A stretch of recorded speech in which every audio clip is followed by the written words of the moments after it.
¿cuál sería entonces la diferencia? Verán, la cuestión tiene que ser muy puntual.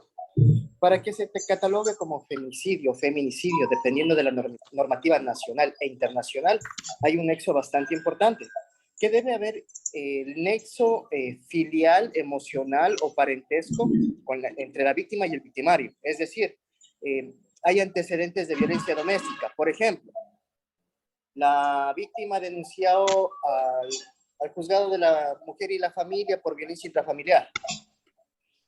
En pocas palabras, es un hombre que ama mucho a una mujer o la odia demasiado. Es decir, sin ti yo no puedo vivir y si no estás conmigo no será con nadie. Esas son las frases más que todo psicológicas las que se pueden manejar allí. Ok. ¿Y la diferencia entre homicidio y asesinato? Perfecto, aquí viene el dolo, la intención positiva de causar daño, la preintención o más que todo la planificación para hacerlo. El homicidio es algo que es el daño mayor al que se quiso causar en primera instancia, es decir, en una pelea de borrachos, el uno le empuja al otro, producto de este, cae al suelo, se golpea en la cabeza y fallece. Él solo quiso causar una herida física, pero no privarle de la vida. Eso es homicidio, es culposo. O, mejor dicho, esto también se ve tipificado en cuestiones de delitos de tránsito. Es decir, ninguna persona dice, voy a manejar el día de hoy y voy a atropellar a alguien. ¿Ya? Por lo general es la situación por negligencia, inobservancia, impericia o ineficacia de la ley o del reglamento o de las buenas costumbres. Por ello es que los delitos de tránsito son homicidios culposos y no asesinatos. Los asesinatos en sí se ven reflejados más que todo en el ámbito del derecho penal. ¿En virtud de qué? De que ya está tipificado lo que es el sicariato. El asesinato en sí es la planificación para matar a X y persona. Es decir, yo necesito acabar con la vida de X persona porque es un testigo. Entonces, pago a un sicario, pago a alguna persona para que éste prive de la vida al ciudadano, al individuo que está causando algún malestar. Es decir, yo sé a qué hora sale de la casa, a qué hora sale del trabajo, a qué hora que transita por toda la avenida, porque hubo X planificación antes de consumar el delito. Ok. Pero, disculpe, entonces, o sea, pero existe otro delito, o sea, otra rama que va de acuerdo al sicariato. Entonces, se podría entender que asesinato es cuando directamente por mano propia privo de la vida a otra persona. O el sicariato también va dentro del asesinato. Ya. El sicariato está dentro del asesinato porque aquí hay dos elementos indispensables para el cometimiento. El autor intelectual y el autor material. El autor intelectual es decir, yo pago para que X persona desaparezca y el material es el que consuma el delito. En este caso, el sicario, coloquialmente conocido como el gatillero, entonces él es el que se encarga de hacer este tipo, de ejecutar la orden. ¿Entendido? Ok, sí. Una cosa, partiendo desde que tú vienes de Quito, ¿verdad? Sí. Ya, partiendo de eso, ¿hay alguna diferencia o que hayas visto tú desde el índice de criminalidad que hay en Quito con el que hay aquí? Ya, a ver, enmarquemos lo siguiente. En los últimos 4 años presté servicios en la provincia de Santo Domingo de los Áchilas, también en lo que es actualmente en la provincia del Guayas, ¿sí? Para hechos un poco más focalizados y actualizados. Ahora, claro que hay un incremento en lo que es violencia criminal, ¿sí? Eso tenemos que tener muy en cuenta. ¿Cuál es la violencia criminal? Son las muertes que se producen por bandas delictivas o que estén ligadas al narcotráfico, al crimen organizado, y que se están dando por más que todo, llámese ajuste de cuentas, pelea del territorio, o más que todo, de tratar de ponderar en la pirámide de la escala del poder. ¿Sí? Entonces, por ejemplo, ¿por qué demos en cuenta que el reglamento penal vigente es completamente obsoleto en virtud de que solo juzga a la delincuencia común? ¿Sí? Y la cuestión que nosotros estamos viviendo hoy por hoy, en estos momentos contemporáneos, son netamente de delincuencia organizada, transnacional e internacional. Entonces, ¿cómo es que podemos evidenciar esto? Pues por el modus operandi de ejecución de muertes violentas entre bandas criminales. Es decir, ¿dónde se ha visto la situación de decapitados, descuartizados, desmembrados o personas colgadas en los puentes o decapitados con las cabezas puestas en lugares públicos para causar terror? Esto Claro, es... eso por lo general es fuera del país. Acostumbran a hacerlo Ya, en Colombia, México. ya, exacto. Son países narcodelictivos. Esto es doctrina mexicana, netamente. Ahora, ¿qué es lo que estamos viendo? Lo que pasó últimamente, a ver, si no me equivoco, ayer, que saltó la alerta de que hay bombas en instituciones públicas y en edificios donde hay control del cumplimiento de la ley. Esto ya es es doctrina netamente colombiana. Entonces, ¿qué es lo que estamos verificando hoy por hoy? Tenemos tanto la influencia colombiana y de cárteles colombianos de narcotráfico y cárteles mexicanos. Entonces, aquí ya es la pugna bastante fuerte por tratar de controlar el microtráfico nacional e internacional del consumo. ¿Sí? Claro. Entonces, ¿qué es lo que observamos?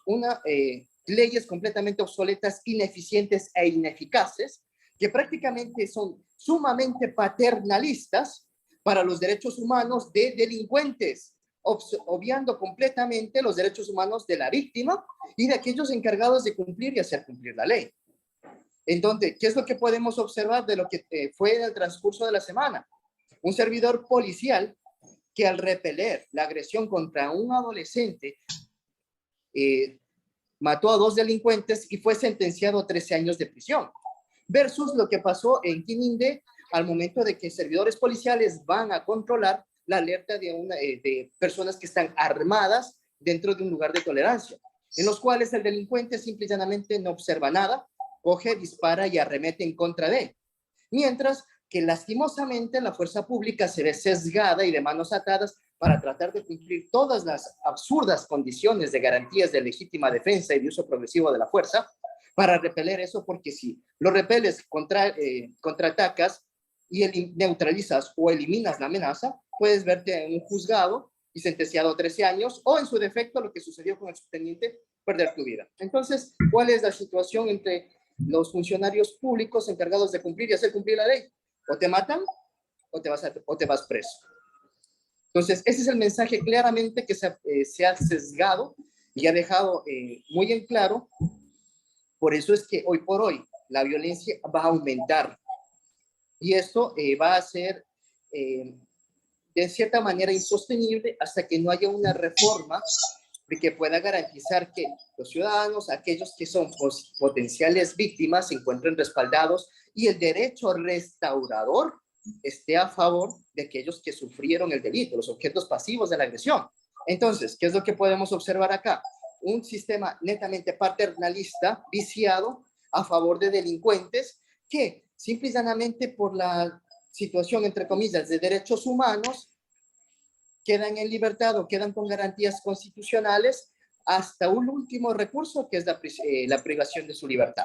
Y es por ello que se pueden observar que personas que caen en operativos antidelincuenciales con porte y tenencia de arma de fuego, porte y tenencia de sustancias catalogadas sujetas a fiscalización, salen con medidas cautelares 1 y 2. ¿Cuáles son? Prohibición de salida del país y tener que presentarse a firmar en la fiscalía un triste papel. ¿Y qué es lo que siguen haciendo? Pues siguen cometiendo de los delitos que se encuentran tipificados como infracciones penales.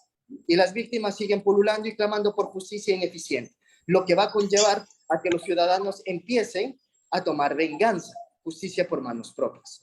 Y en esto va a haber un excedente a la cuestión de la retribución de lo que es el derecho vulnerado y la satisfacción del mismo.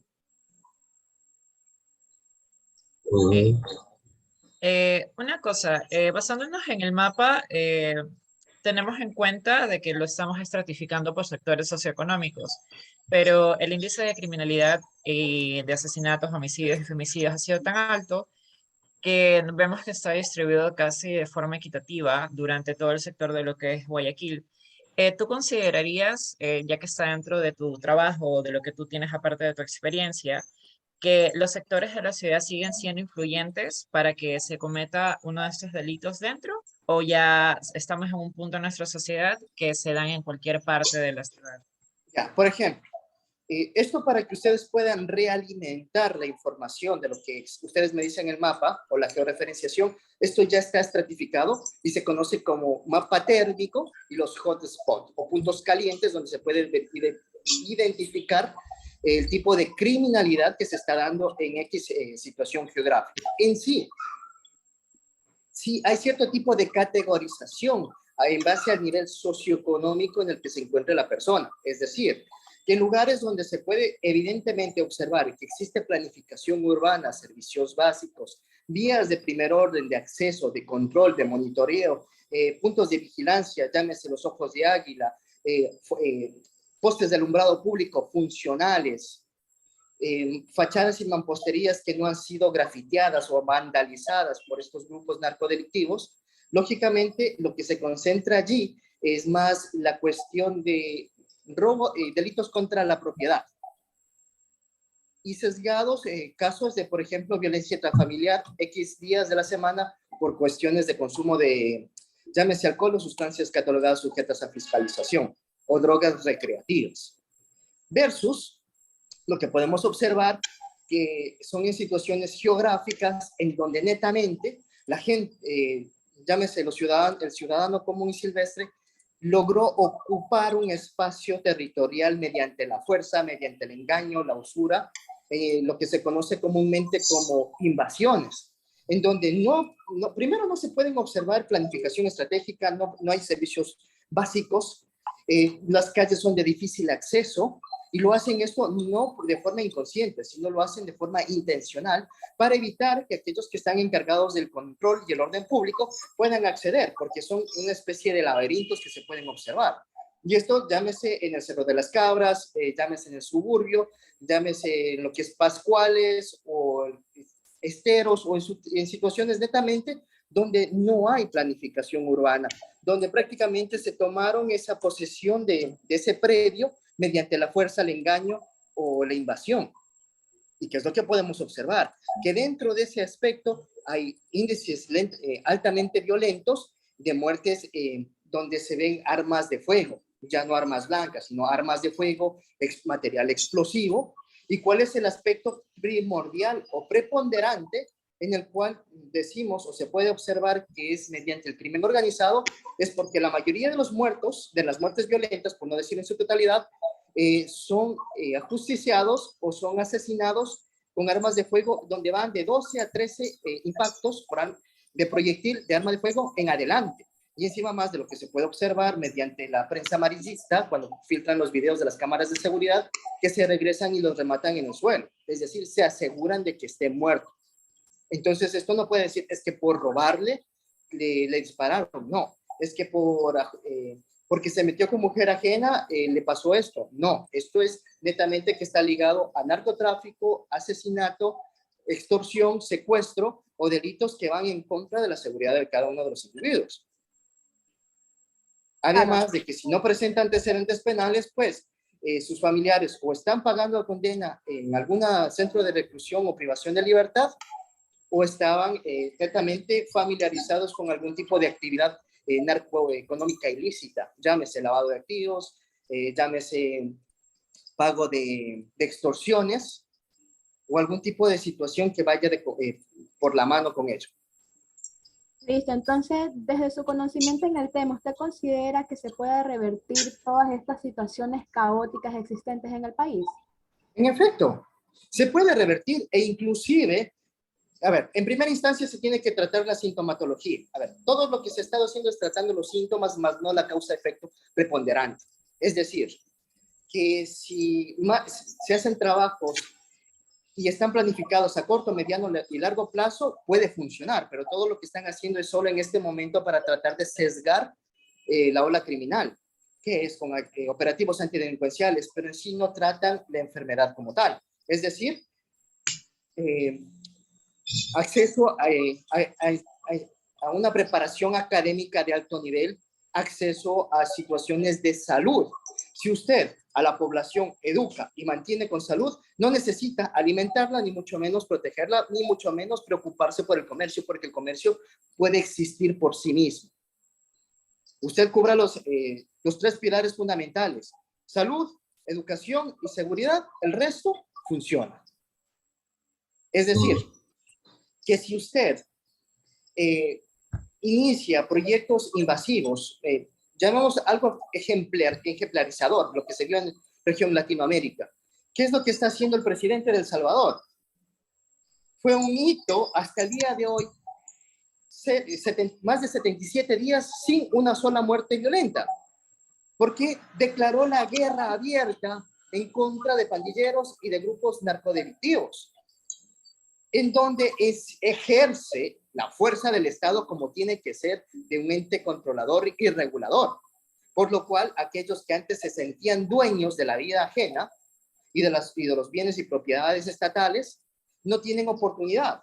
Entonces, ¿qué es lo que hizo? Reforzó la seguridad y con ello garantizó y blindó a las instituciones encargadas de cumplir y hacer cumplir la ley, en donde prácticamente no está satanizando, ni mucho menos condenando ni persiguiendo a los uniformados, sino a los mismos delincuentes. ¿Y qué es lo que dice? A ver, derechos humanos. Si tanto los quieren defender, pues llévenselos ustedes y verán qué es lo que hacen. Y eliminando la plaga, o mejor dicho, la enfermedad, puede seguir tratando la sintomatología con situaciones de corto, mediano y largo plazo. Es por ello que la inversión millonaria en primera instancia que se dio fue netamente para fortalecer logística, de forma de logística, de equipamiento y de talento humano a las fuerzas de seguridad, y con ello, una vez controlado, pues, ¿qué es lo que hace? Garantizar salud y educación. Y con ello, tranquilamente, el progreso y la economía funciona y se dinamiza a sí misma. ¿Por qué? ¿Qué es lo que está sucediendo en Esmeraldas? Que el mismo GAT, Gobierno Autónomo Descentralizado, dice no habrá nuevo negocio porque le van a extorsionar, le van a ir a vacunar, lo que se conoce comúnmente. Y si usted no paga la vacuna, pues al mismo día van, le disparan en su caso, le lanzan un material explosivo y ejerce ¿qué? Violencia, miedo mediante la fuerza y la violencia desmedida. ¿Qué es lo que sucedió en Quevedo? ¿Cómo es admisible que motorizados hay afirmaciones de personas que van en motocicletas en la noche con armas de fuego disparando al aire porque se sienten intocables, se sienten inalcanzables por el mero hecho de que castraron jurídicamente y operativamente a la Policía Nacional? ¿Qué es lo que sucedió cuando hubo la situación del paro? Que sí, que se respete derechos, que pobrecitos, que aguanten piedras y palos, y cuando después el ministro de gobierno dijo, no, fuerza con fuerza y vamos a reprimir la violencia con fuerza, en menos de 30 minutos se recuperó la capital. ¿Y qué es qué es el mensaje muy claro? La institución pública no está a falta de capacitación, está a falta de respaldo y más que todo de que dejen de ser perseguidos como chivos expiatorios para lo que en realidad está sucediendo en los altos mandos. Entonces, ¿cuál es la solución? Simple y llanamente, hacer que los derechos prevalezcan a las víctimas y no a los victimarios, que los procesos no se vean viciados, que simple y llanamente los encargados de ejercer una sanción no digan, es que era un grupo de personas que estaban sentados en el parque comiendo chaulafán y no me explican quién tuvo el arma. Y simple y llanamente cogen y les dan libertad. Versus aquel alias Morado que es evidenciado y catalogado que fue uno de los responsables de la explosión y de la muerte de varias personas y después de la ejecución de otro ciudadano, que le dieron medidas sustitutivas y váyase a la casa, versus policía que en ejercicio de sus funciones, defendiendo el derecho constitucional de un adolescente, de alguien que no se puede defender, versus dos delincuentes y sea vilmente sentenciado a 13 años de prisión, algo está pasando. Y que hayan asesinado a un policía en ejercicio de sus funciones y que no sea noticia y solo sea cuestión amarillista si es que el Estado violenta el derecho, estamos mal. Esa es la problemática que estamos teniendo. Interrumpiéndote un rato porque se nos va a acabar el tiempo. Okay. Quería, antes que nada, agradecerte mucho por tu intervención, solo que ya se nos acaba el Zoom. Y muchísimas gracias por tu intervención. Y antes de acabar, ¿podrías recordarnos cuáles son tus títulos universitarios? Disculpa. Título de cuarto nivel en México, maestría en políticas públicas y seguridad pública. Título de tercer nivel de grado